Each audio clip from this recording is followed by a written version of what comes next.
Where exactly does Toriko get the nerve, daring to go toe-to-toe with the strongest man in the world? Legend has it that later on, he can straight up summon the Red Ogre. His power becomes absolutely boundless. Just one roar is enough to shatter an entire city. But that's not even the wildest part. He can compress his body to be as hard as diamond, making him truly indestructible and invincible. Rumor has it that when Toriko was a kid, he was nearly wiped out by Mansam because he was harboring 3 demons inside his body. Luckily, Ichiria took him in and adopted him. Recently, Toriko has defeated quite a few experts and his skills have skyrocketed, but his ego has gotten just as big. He actually went to his adoptive father, Ichiryu, and told him he should go ahead and retire early. Ichiryu looked at this man who clearly didn't know his place and, without saying a word, ripped off his shirt to reveal a shredded physique, ready to teach Toriko a serious lesson. Ichiryu tapped his foot lightly on the water and floated away as if walking on solid ground. Toriko was left frantically paddling a kayak just to keep up. Soon, the two arrived at a deserted island. One of the 4 heavenly kings versus the president of the IGO, who takes the win. Toriko made the first move, unleashing a barrage of hand knife, at Ichiryu. Despite the sheer volume of attacks, Ichiryu didn't even flinch. He just gently blew a breath of air, and the flying knives scattered instantly. Toriko's expression changed. He charged up a massive attack with his left hand, hurling a gigantic flying fork at Ichiryu. But Ichiryu simply extended his right hand and blocked it with ease.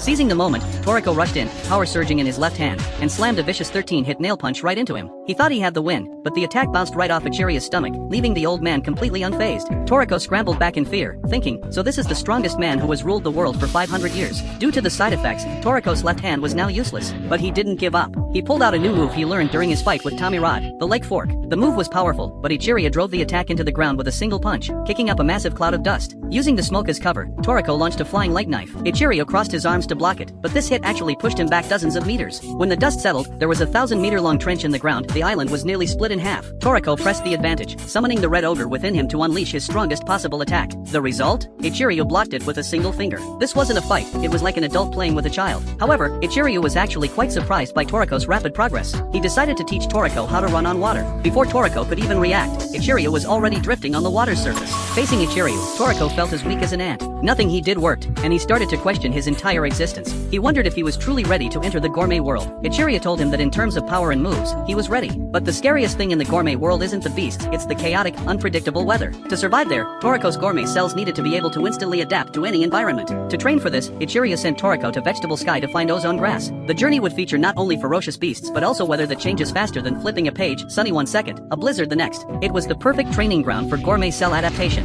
Before he left, Ichiryu gave him one last piece of advice. A gourmet hunter needs to partner with a chef. Finding a good chef is more important than anything else. Toriko understood immediately. That very night, he treated Komatsu to a meal at the legendary Gourmet Tower. The place was packed with high-end restaurants, places Komatsu usually wouldn't dare dream of entering because of the price. Komatsu ate until he was thoroughly satisfied. After the meal, Toriko told him that these dishes came from Vegetable Sky, and that there was even more delicious ozone grass waiting there. He asked Komatsu if he wanted to go. Komatsu agreed in a daze, and the very next day, Toriko dragged him out to start the journey. After flying for several days, they finally reached the entrance. A massive vine rose up like a staircase to heaven, stretching endlessly out of sight. The leaves were so huge you could park a fighter jet on them. Toriko and Komatsu's goal was to follow this vine and climb up 10,000 meters. After climbing for a short while, Komatsu felt something was off. He turned around to find a human-faced bird staring right at him, nearly scaring the soul out of his body. But while the bird looked ugly, it tasted absolutely incredible. By the time they finished lunch, they had only climbed 1,000 meters. The path was crawling with beasts, and the higher they went, the harder it got. Oxygen levels dropped, water ran out, and the temperature plummeted to 2 degrees. Komatsu sighed, realizing this trip was pure torture. They continued climbing until evening. Just as Komatsu wanted to rest, a flock of strange birds attacked. Toriko looked at them and thought, how can I refuse a dinner that delivers itself? After eating, night fell. With no clouds to block the view, the stars shone incredibly bright.